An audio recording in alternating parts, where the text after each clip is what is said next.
Bienvenue dans Dimanche Prévu, l'émission qui essaie tant bien que mal de vous faire apprendre des choses et surtout d'ouvrir vos machins. Donc cet épisode est un peu spécial puisque nous n'allons pas apprendre à foutre de la peinture partout et à se prétendre artiste, non, mais on va plutôt apprendre à comment correctement prendre en photo nos dessins. Prendre en photo ces dessins, c'est pas du tout aussi évident que ça. Et surtout, c'est que c'est primordial de correctement montrer votre travail quand c'est important pour vous. Si vous êtes artiste, balancer une photo ratée de votre dessin, c'est carrément se balancer une balle dans le pied. Balancer une balle dans le artiste, c'est se tirer une balle dans le pied. En effet, à moins d'avoir un très gros photocopieur, souvent le résultat est assez pourri. Les couleurs sont assez dégradées. Et donc optez pour la technique de l'appareil photo sur trépied. Si vous avez un réflexe, c'est le top. Si vous avez un bon numérique, c'est bien. Si vous avez un bon téléphone, c'est pas mal aussi, je crois. Étape numéro 1, pas de flash. Mais avant de commencer, je pose mes bails, ok? Le premier qui me fout un flash, défonce la gueule. Putain, je déteste le flash. Oh, ah putain.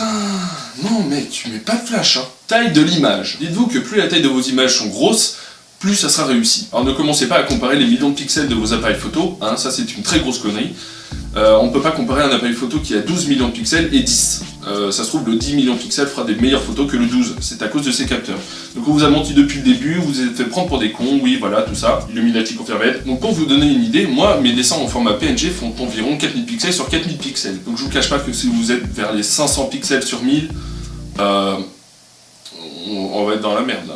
La résolution de votre image, c'est carrément sa qualité, donc vous ne pouvez pas vous permettre d'avoir une qualité pourrie quand vous diffusez sur internet. Et encore pire si vous les faites imprimer, donc vraiment n'hésitez pas à monter la qualité au mieux de votre appareil. On s'en fout si le fichier soit lourd, ce qui compte là c'est la qualité. Et munissez-vous d'un trépied, hein, pour avoir un résultat vraiment optimal. On va voir tout de suite la grande différence qu'il y a entre une photo prise sans trépied et avec. Et pourtant je disais quand j'ai pris la photo sans trépied que c'était très bien.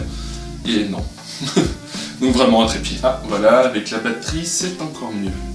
Voilà, c'est bien. Une lumière homogène. Placez votre dessin au sol. La lumière naturelle est toujours mieux qu'une lampe de bureau, tout ce qui est en termes de photographie, vous le savez sûrement. Donc placez-le non pas en pleine lumière, mais justement à sa limite, pour éviter les reflets et avoir une lumière homogène, ne pas avoir un coin du dessin plus clair et un coin plus sombre. Ça, c'est raté. Placement de l'appareil. Montez votre appareil sur le trépied au plus haut possible. Et le but ici, ça va être de placer l'appareil le plus perpendiculaire possible au dessin. C'est très important. Alors pour les types réflexes, c'est normal, mais même si vous avez un bon numérique, essayez de vous mettre en mode manuel. Le mode automatique, c'est pour les faibles. Oui. Faites en sorte que les bords de la toile soient ici totalement parallèles au cadre de votre photo. Maintenant faites la mise au point en mode automatique si vous voulez, là c'est compréhensible. Mais moi je préfère faire la mise au point manuelle et m'assurer que toutes les zones du dessin sont nettes et qu'il n'y en a pas une plus nette qu'une autre. Et réglage de l'appareil. Donc là attention, maintenant on va parler technique photo. Hein. Donc cherchez sur votre appareil si vous pouvez changer les ISO. Moi le plus bas possible c'est 100, c'est très bien, 100, une lumière normale. Et pour l'ouverture de la photo, moi j'ai une molette que je tourne vers la gauche pour augmenter la durée de prise de photo de la photo. Donc baissez les ISO au minimum sur votre appareil photo et augmentez l'ouverture, donc la durée de prise de votre photo sur l'appareil photo, c'est s'assurer une photo sans grain. Vous savez ces bruits qu'il y a sur une scène sous-exposée. Comme là par exemple.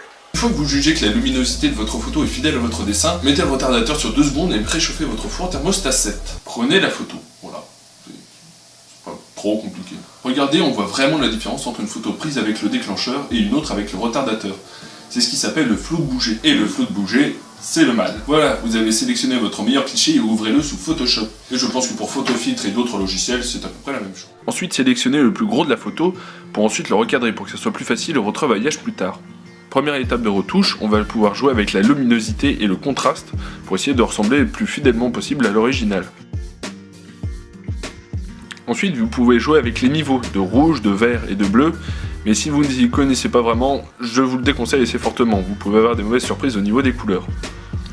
Ensuite, un dernier outil assez sympa, c'est la vibrance. En fait, l'effet de vibrance va donner un peu de punch aux couleurs de votre dessin. C'est pas de la saturation, c'est du punch, visuellement. Ensuite, sélectionnez votre calque dessin, faites CTRL A pour tout contrôler, et CTRL T pour modifier la taille et la rotation de l'image. Déplacez le dessin dans le coin supérieur gauche du cadre, et jouez avec la rotation pour éviter de voir le sol. Recadrez, ensuite sélectionnez avec CTRL A, ensuite allez dans l'onglet édition et faites transformation, déformation. Ici vous pourrez recadrer et jouer avec la perspective de votre dessin. C'est ici où on va pouvoir expulser tous les trous que l'on peut voir sous le dessin. Ensuite, avec l'outil densité moins, ou plus, je sais jamais, vous pourrez éclaircir et assombrir quelques zones de votre dessin. Ensuite, faites-vous une bonne copie JPEG que vous renommez très intelligemment, contrôlez la qualité, et si ça vous va bien, commencez à faire l'export pour le PNG et le PDF. Regardez ici l'ancienne et la plus récente des versions. Vous voyez que sur l'ancienne, on a perdu des informations à cause du traitement de l'image qui était assez pourri. Ensuite, dans le format PDF, ce qu'il faut aller, c'est dans compression.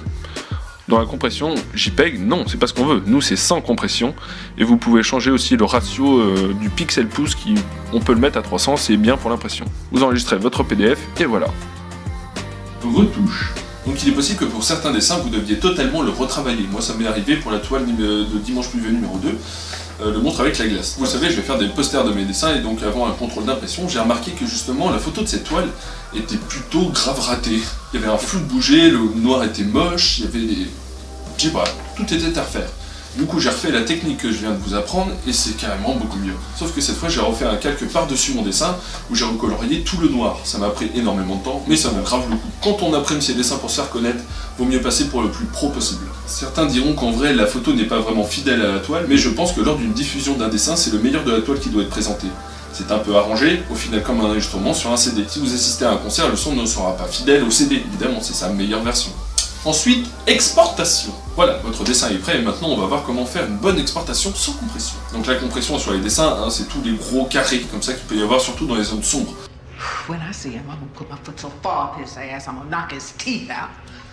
Et c'est ce qui fait que tout est raté, donc on va essayer de bien faire les choses. Comme pour la vidéo, souvent les formats d'exportation sont assez négligés. Déjà le format, dites-vous, qu'il doit dépendre de l'utilisation du fichier. Moi sur Facebook, quand je poste mes dessins, je fais une bonne version JPEG, ça suffit amplement pour Facebook. Sauf que pour mes masters, mes dessins vraiment de référence, mes fichiers, ils sont au format PNG, donc il est un format qui a peut-être beaucoup plus de qualité. Et ensuite, pour les impressions, je fais des formats PDF, sans compression non plus aussi. En gros, pour faire le contrôle de qualité, dites-vous que le fichier doit être le plus volumineux possible. Imprimer ses dessins. Donc comme moi, pour ceux qui voudraient faire imprimer leurs dessins sur du format A3, j'ai 2-3 petits conseils parce que je suis à fond dedans. Donc je vais essayer de vous aider. Donc vraiment, oubliez les imprimeurs sur internet, tous les sites qui vous proposent des offres et tout ça. Non. Chez un imprimeur du coin, c'est forcément beaucoup moins cher. Et surtout, vous pourrez contrôler la qualité de l'impression, ce que vous ne pouvez pas faire sur internet. Si la copie est mauvaise, redemandez-en une nouvelle et il vous la fera même pas payer. Donc n'oubliez pas de contrôler le contraste et les couleurs à votre dessin, emportez l'original s'il faut. Et regardez, petit truc con, chez mon imprimeur, il a émis la qualité la plus haute possible d'impression, légitimement, on est d'accord. Sauf qu'en fait, son mode normal était beaucoup mieux, il y avait beaucoup moins de rouge, c'était beaucoup moins de contraste, et du coup, beaucoup plus fidèle à l'original. Dernière étape, bisous. Voilà, je pense avoir fait à peu près le tour de la question. Si vous avez besoin d'aide ou si vous avez des questions, n'hésitez pas, j'y répondrai dans les commentaires. Donc merci d'avoir regardé jusqu'à la fin, je conçois que c'est pas une expérience artistique pour ce Dimanche Pluvieux, mais c'était quelque chose de très important, et j'ai jamais vraiment vu de vidéo là-dessus, donc ça me paraissait important de le faire. Donc oui, ce n'était pas l'épisode qui devait sortir normalement, ça devait être un débat et un autre encore Dimanche Pluvieux qui sont en prépa, mais j'avais cette spontanéité de faire cette vidéo. Donc voilà, des gros bisous à vous, aimez-vous, peace.